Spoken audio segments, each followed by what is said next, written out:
उपमुख्यमंत्री एकनाथ शिंदेंनी आज मुख्यमंत्री पदाचा दावा सोडल्याच्या नंतर एक महत्त्वाची घोषणा केली। महायुतीत मुख्यमंत्री पदाच्या निवडीचा मार्ग त्यांच्या माघारीच्या नंतर आता मोकळा झाला। महायुतीत मुख्यमंत्री पदावरून रस्सीखेच सुरू असल्याची राजकीय वर्तुळात चर्चा रंगली। त्यात एकनाथ शिंदेंच्या त्या मौनामुळे अधिक भर पडली, पण अखेर या सगळ्या वादावरती पडदा पडला। शिंदेंनी माघार घेतली आणि फडणवीसांचा मार्ग मोकळा झाला। शिंदेंनी सीएम पदावरचा दावा सोडला। सीएम पदावर मोदी शहांचा निर्णय मान्य।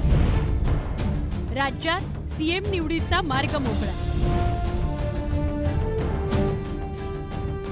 गेल्या 4 दिवसांपासून सुरू असलेल्या चर्चेला अखेर पूर्ण विराम मिळाला।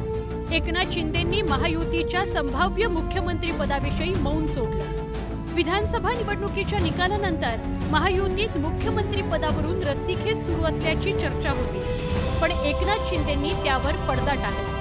भारतीय जनता पक्ष वरिष्ठ नेतृत्व जो निर्णय घेतील मुख्यमंत्री बनवण्यासाठी, भारतीय जनता पक्षाचा महायुतीचा जो निर्णय मुख्यमंत्री बनवण्याचा घेतील त्याला पूर्णपणे शिवसेनेचं समर्थन आहे। विधानसभेच्या निकालानंतर मुख्यमंत्री कोण होणार यावरून राजकीय वर्तुळात चर्चेला उधाण आलं होतं। पुन्हा एकनाथ शिंदेंना मुख्यमंत्री पदाची संधी मिळणार की भाजपचा मुख्यमंत्री होणार यावरून अनेक तर्कवितर्कही लावले जात होते। दरम्यान भाजप नेत्यांकडून देवेंद्र फडणवीस तर शिवसेनेकडून एकनाथ शिंदेंचं नाव मुख्यमंत्री पदासाठी पुढे केलं जात होतं। त्यामुळे मुख्यमंत्री पदावरून महायुतीत रस्सीखेच सुरू असल्याची चर्चा रंगली होती।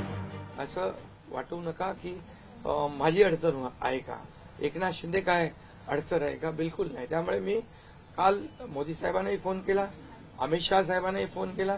माझ्या भावना त्यांना मी सांगितल्या की सरकार बनवताना माझा कुठलाही अडसर मनामध्ये ठेवू नका।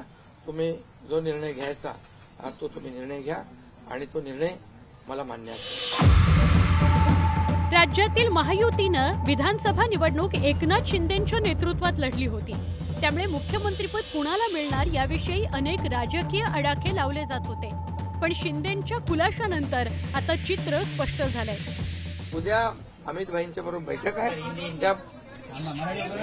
त्या बैठकीमध्ये जे काही चर्चा होईल आणि महायुती सरकार स्थापन होण्यासंदर्भात साधक बाधक सगळी चर्चा होईल आणि निर्णय होईल, महायुती सरकार स्थापन होईल। मुख्यमंत्री पदावर मोदी आणि अमित शहांच्या निर्णयाला पाठिंबा देण्याची भूमिका एकनाथ शिंदेंनी घेतली आहे। त्यामुळे एक प्रकारे शिंदेंनी मुख्यमंत्री पदावरचा दावाच सोडलाय। महायुतीचे नेते म्हणून एकनाथजींनी आज जे भूमिका घेतली आहे ही खऱ्या अर्थाने महाराष्ट्राच्या 14 कोटी जनतेकरता एक मोठी भूमिका आहे। महाराष्ट्राच्या एकूण भारतीय जनता पार्टीच्या लाखो कार्यकर्त्याच्या वतीने या पक्षाचा अध्यक्ष म्हणून त्यांनी घेतलेल्या भूमिकेबद्दल मी त्यांचं स्वागत करतो आणि त्यांची भूमिका ही महाराष्ट्राला पुढे नेणारी आहे। शिंदेंनी मुख्यमंत्री पदाचा दावा सोडल्यामुळे आता भाजपचा मुख्यमंत्री होण्याचा मार्ग मोकळा झालेला आहे।